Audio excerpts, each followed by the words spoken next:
NATO leaders discussing what to do to avoid World War III. Oh. God, yeah, you're the banana. Talk about me being the banana. You a big banana, you are. No, you're the banana. Banana. Oh, banana you.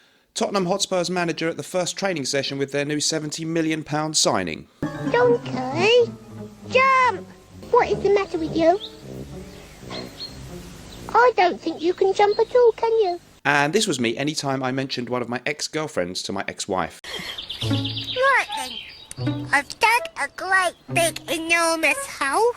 Hey guys, welcome to the show. Welcome back. Okay, so we're going to do a great fun concept. I've done similar before. So I'm going to think about today, how could we build the ultimate 5 fragrance collection, and we'll have 5 very specific categories that I think you may need in your fragrance collection. I've done similar things before, so let me know what you think about that. By the way, new feature that I've opened up on the channel membership, and what I'm going to do is an alternative ultimate 5 fragrance collection, which you can also see, which is for members only. So you pay a small monthly fee there, and you can see an extra video that I'm going to be uploading for channel members only every week. Very exciting. Please join up. Great way to support the channel, and you can enjoy other perks. More on this to come. I'm very excited to open this up. Okay, guys, let's get stuck into it. Okay, so 5 amazing fragrances that I think are really good, and of course, you know, it is a bit crazy when we have 100 fragrances, 200 fragrances, even 25 or whatever you've got.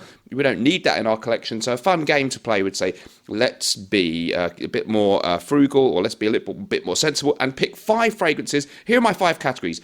First of all, I think you need one citrus, soapy, very clean fragrance, the kind of fragrance you would wear if it's a really swelteringly hot day and you don't want anything too cloying, something that is almost a continuation of soap by other means type of fragrance, something clean, fresh, okay? We need that. Even in the UK, sometimes it does actually get hot, believe it or not, so I think that's one thing you need. Next up, I think we all need an everyday signature scent, something you can reach for when you're not in the mood to think too hard, something maybe that is not only work appropriate, but would still be okay if you're going out in the evening, still will be okay for date night, and just works in any situation when you don't feel like overthinking. Not too offensive, a safe fragrance that has a quality air about it, probably not overly strong or something that's going to, you know, really be overly noticeable, but just when you're not in the mood to think, what's your signature scent? But if you have 5 that you're rotating, you haven't really got one, but you get what I mean. Okay, thirdly, I think we need a dressed up scent when we're showing off a little bit, when we're dressed up a little bit smart, when it's a wedding, when it's a special occasion, when it would be appropriate to smell maybe a little bit stronger and have something that really exudes a little bit of classiness. I think we all need one of those.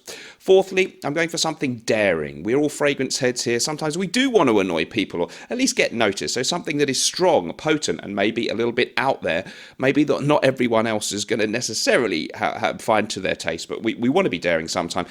And finally, fifthly, an artistic, creative fragrance or something that is very niche. I know we have a lot of different niche fragrances, right? It doesn't have to be a niche fragrance according to that specific designation, but you know what I mean. Something a little bit more artistic, something a little bit more unusual smelling, so that we have something to fire up our imagination. Let's get stuck into them. I'll rattle them off pretty quickly today. So for me, remember, second video, members only, join up, become a member. Who will be my first channel member? So you can see an alternative 5, but here, for my soapy, clean, fresh one, kind of an anti-fragrance that's just fresh, just clean, maybe not so exciting. Eau de Cologne Chanel. It's a little bit expensive. I've used a whole bottle. This is a fantastic, I think, a 2005 release, very much in the vein of things like Neroli Portofino or 4711. And it is soapy, musky, neroli-based orange blossom citruses, perfectly skillfully blended, and just a great exemplar of the traditional Eau de Cologne style. First started, I think it was Farina Eau de Cologne in the 18th century. So when you're not in the mood for anything at all, fragrance or aftershave or cologne-y, you don't want to be the cologne guy, you're on holiday, it's really hot, or it's a sweltering heat wave.